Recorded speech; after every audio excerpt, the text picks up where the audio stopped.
Dang, bruh. I can't believe autumn starts on Monday. Wait, what? Summer's almost over? No. Why are you upset? I'm glad it's ending. But summer's the best. The warmth, the sunshine, all those track workouts Skip via Schultz couldn't make us run in 100-degree weather. But think about it. Autumn is sweater weather. I finally get to wear jackets again. Well, now I'm gonna freeze every time I wear t-shirts. Ugh. Anyways, I'm Jackie. And I'm Quinn. And welcome to show 3. You know where it's always cold? Space. If you're ready to get lost in orbit for this year's homecoming, tickets are available this Monday, September 23rd for $50 with ASB and $65 without. Prices will increase, so be sure to buy your tickets soon in order to dance night of the way at the California Science Center. It'll be out of this world. Last week, we scratched the surface of the political tensions that sparked uprisings all over Hong Kong. But the root of this conflict lies far deeper in their history. Let's go to Eva of Hong Kong Part 2. The feud between Hong Kong citizens and the mainland Chinese dates way back to 1842, when Great Britain took over the territory as part of a peace deal after the First Opium War. Ruling for 156 years, Great Britain's Western influence dramatically altered the culture and national identity of Hong Kong society. Ever since being returned to China in 1997 as part of the Hong Kong handover, many people do not identify themselves as part of China, thus creating a greater divide between the two. 問題其實係出於中共咯，唔係出於中國咯。你話香港係咪即係中國部分？其實法例上寫到係嘅，但係我哋不滿嘅只係呢個政權，呢個極端嘅政權。其實我個人感覺完全就是那些港獨的頭目組織起來的。以我個人的這種感覺來說，我覺得就是為了一些利益，然後去破壞這個國家。Due to increasing apprehension of mainland China's influence over Hong Kong, the protest against the extradition bill is not just seen as a conflict of political interest, but as an attack on Hong Kong's sovereignty as a nation and where such an influence may lead to in the future. Will they continue to have a high degree of autonomy? Will they be able to have the political freedoms and economic freedoms that they were granted after the handover? Or will they just become another city as part of the mainland? 其實如果我真的有機會去跟香港的這些人說一句話的話，我會說兄弟啊，姐妹們，咱們都是中國人，沒有必要這樣。底下我哋嘅生活其實我哋可以我哋可以享有更大嘅自由，享有更大嘅民主咯。但係我哋生活喺呢個政權，我哋攞唔到，所以我哋先要出嚟反抗，出嚟抗爭。With tensions still escalating, it becomes yet another waiting game of what's to come for the people of Hong Kong. But until next time, this has been Eva, and back to you guys in the studio. Thanks, Eva. Autumn is approaching and so are college application deadlines. If you're interested in pursuing a college degree in performing arts, then the NACAC Performing and Visual Arts College Fair is perfect for you. Stop by this Sunday, September 22nd at UCLA from 1 to 3:30 p.m. Go to the link right here to register. Don't miss out.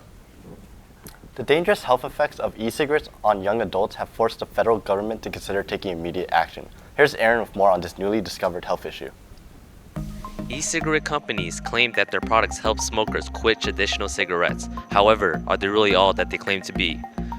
E-cigarettes were originally intended to be a low-risk alternative to smoking. However, the introduction of sleek new devices and delectable flavors has led to an explosion in vaping among American teenagers. Preliminary research and studies that have been conducted in the past few years show us that we can have negative cardiovascular effects, negative effects on lung tissues. They can also affect gums and oral health and can lead to oxidative stress and damage to DNA.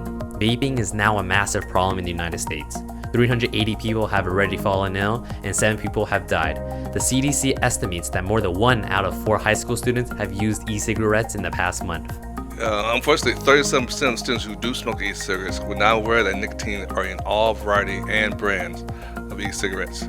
Not only are e-cigarettes a problem to our own high school, they also pose an imminent threat to the youth of our nation. The CDC has gone as far as labeling it an epidemic. President Donald Trump has responded to the problem by proposing a nationwide ban on flavored e-cigarettes. San Francisco, California, Boulder, Colorado, and the entire states of Michigan and New York have already implemented the ban. With so many states and cities banning flavored e-cigarettes, it remains to be seen if other states will follow in their footsteps. This has been Aaron. Back to you guys in the studio. Thanks, Aaron. The temperature is beginning to drop, and so are my grades, but if you're smart and like to tutor your peers and make some quick cash while you're at it, go to the Council of the Day's desk and put your contact information in the tutor book. This only applies to sophomores, juniors, and seniors. Sorry, freshmen. Happy tutoring! We know it's time for pumpkin spice lattes and cozy apparel, but if these items are being delivered to school, make sure they're not dropped off at the front desk or any other offices on campus. Students must pick them up during passing period or at lunch in the lobby of the front office. As the spooky season is creeping up on us, the final chapter of Stephen King's film adaptation of It is finally here. Let's float over to Tharoon with the It Chapter 2 movie review. Seriously? I've been waiting 2 years for It Chapter 2, and guess what? It was an undercooked, boring, messy disappointment. 27 years have passed. The Losers Club has reunited once more to stop Pennywise. This film's A-list, all-star cast, and amazing CGI was the only saving grace. Absolutely everything else fails. The pacing is abysmal due to its 3-hour runtime. I found myself bored for the entire scenes. Pennywise's return was unmotivated and extremely underwhelming. The story had gaping plot holes that were never answered. For example, how all the victims but the losers are instantly killed by Pennywise. Finally, this movie's not scary at all, whatsoever. It Chapter 2 was a huge disappointment and only has small segments of greatness. I'm gonna give this film 2 balloons out of 5. It's frustratingly mediocre at best. Well, this has been Tharoon, and back to you guys in the studio.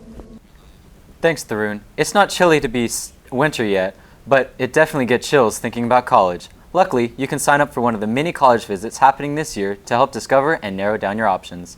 You can find the full list of future visits on ahs.ausd.net by clicking College Career Center under the Student tab. Be sure to make appointments using your Navion student account or email any questions to twana@ausd.net. Dude, our sports team are killing it.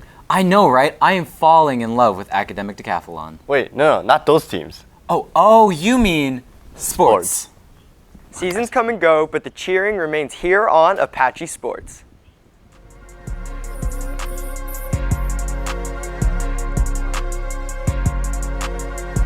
On Thursday, Our Lady Apaches faced the toughest test yet as they squared off against the Burroughs Indians.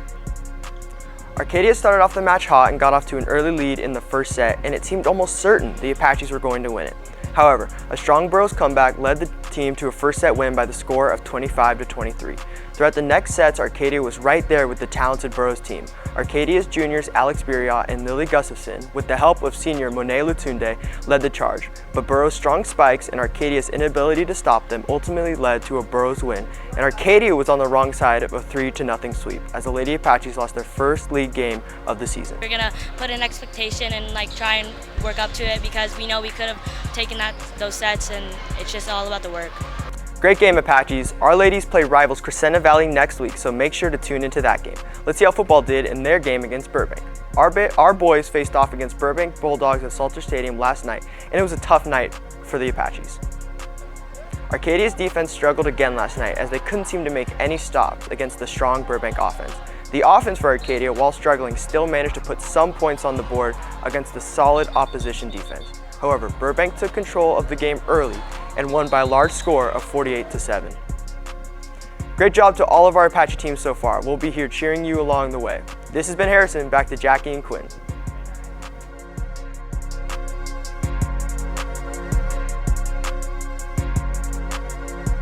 Thanks, Harrison. We'll look forward to the rest of the fall sports season. Quinn, you know he's not the only one live in studio today. You're right, we have 2 special ASB guests joining us. They will be discussing who they are and their goals for this school year. Sadly, this is it for Jackie and me. Let's send it over to Justin with the live segment. When on Monday, ASB released the result for the new freshman council for this school year. We're here today. We're joined with the freshman president and vice president. Hi, my name is Lucas, and I am the freshman council president. Hi, I'm Christina, and I'm the freshman council vice president. Thank you both for joining us today live in the studio. So, can you talk about your experience with ASB? So I am from Dana Middle School, and I was the 7th grade vice president for my 7th grade year, and in my 8th grade year, I was the ASB president for both semester 1 and 2. So I was involved in ASB in 8th grade, where I was site council representative for the entirety of 8th grade. So, what would you say your biggest responsibility as a vice president? So I think my biggest responsibility as vice president is to be a good supporting role to the president and the freshman council vice president. Here at ASB, we believe in working as a team. So I believe I need to be a good supporting role and create the best memories that we should have. What about you, President? So as the freshman council president who oversees the student council, I'll make sure everyone's voices are heard. And most importantly, I'll be a friend to everyone, and I'll make sure everyone enjoys their moment at Arcadia High School. Unfortunately, this is all the time that we have today. Is there New Year's event coming up you would like to talk about? So as you guys have already heard about this before, ASB is going to host one of the biggest events of the year, which is the homecoming. And you may be wondering why you should be there. So remember, homecoming is about coming home, and ASB's goal this year is to bring all of you guys together. So we will be hosting a high school tailgate.